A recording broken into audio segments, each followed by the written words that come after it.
एक कथा आती है बड़ी सुंदर। एक बार माँ जगत जननी जगदम्बा अम्बा माँ पार्वती जी कैलाश पर बैठी थी। भोगरदानी नहीं थे उस समय पर। भगवान शिव भोगरदानी उस समय पर वहां नहीं थे। माँ जगत जननी बैठी हुई थी। एक बूढ़ा ब्राह्मण साधारण सी जिंदगी जीने वाला, बिल्कुल सहजता का जीवन जीने वाला, अपने काम में चलते चलते जा रहा। रोज उसका नियम था भगवान की भक्ति करना, स्मरण करना, जप करना, पाठ करना। शाम का समय था, देख नहीं पाया, ध्यान गया नहीं और मालूम पड़े कि उसके चरण एक खड्डे में गिर गए और खड्डे में पड़ने से उसका पांव टूट गया, शरीर में चोट लग गई। उसके घर के लोगों ने उसको घर में ले जाकर सुला दिया।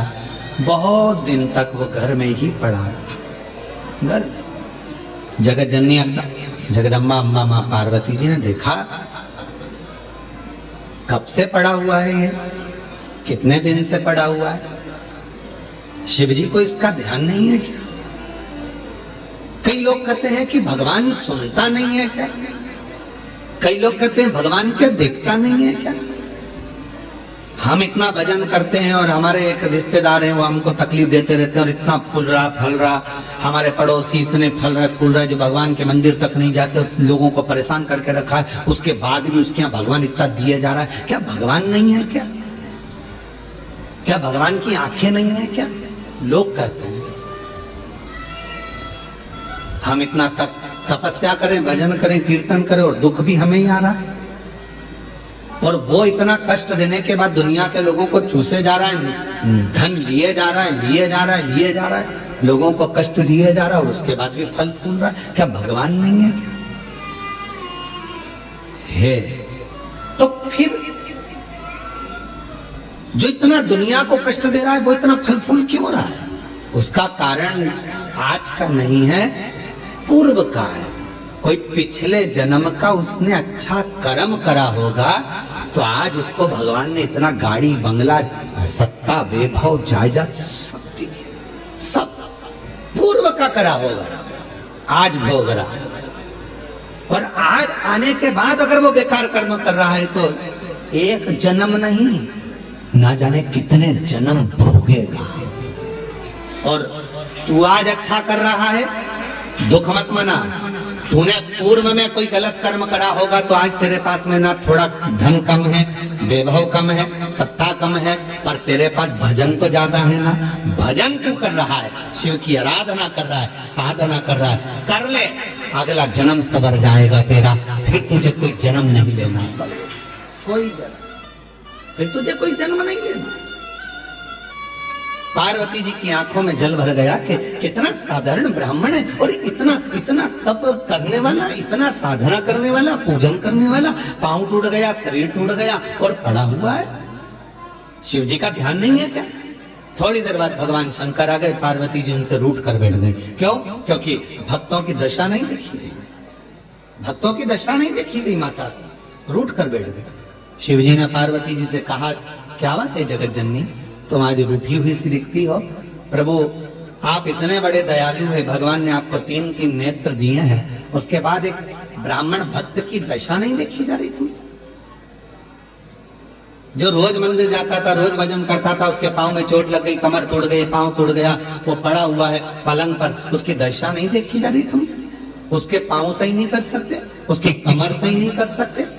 शिव जी ने कहा, पार्वती कमर और पांव तो मैं एक बेलपत्र दूं उसको और खाएगा और वो ठीक हो जाएगा, पर मैं चाहता हूं कि थोड़ा समय वो पलंग पर पड़ा रहे,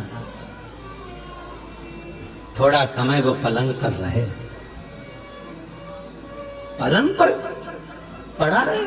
हाँ, वो तुम्हारे को भज रहा है, तुम्हें जप रहा है, तुम्हारी आराधना कर रहा है और तुम कह रहे हो उसको पलंग पे पड़े रहने दो।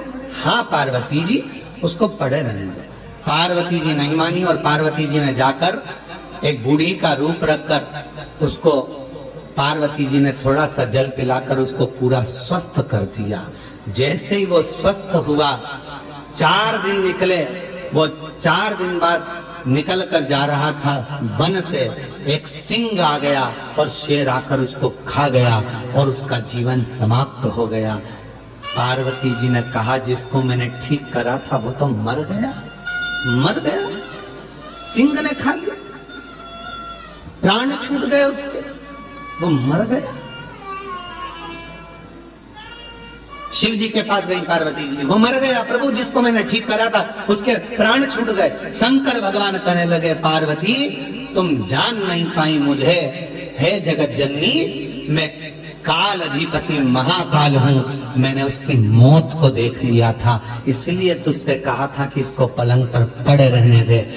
ये पड़ा रहता, इसकी मौत टल जाती और ये ठीक होकर फिर अपने काम में लग जाता, पर पूरे चलने नहीं। आप में से कई लोग हैं ऐसे जो भगवान को दोष देते हैं, कई लोग कथा श्रवण करने वाले भी ऐसे हैं जो परमात्मा को दोष देते हैं। हम गीता पूजन पाठ करते हैं तो दुखी हैं, हम जल चढ़ा रहे हैं तो दुखी हैं, हम मंदिर जा रहे हैं तो दुखी हैं, वो व्यक्ति इतना फल फूल रहा है, वो ऐसा कर रहा है, हम दुखी हैं। हम ना परमात्मा को धन्यवाद देना कि मैं तेरी निगाह में हूं, धन्यवाद दो। थोड़ा सा कष्ट आ गया तो रोना नहीं, भगवान को धन्यवाद देना कि कोई बड़ा दुख आने वाला था, थोड़े से दुख पर निकाल दिया।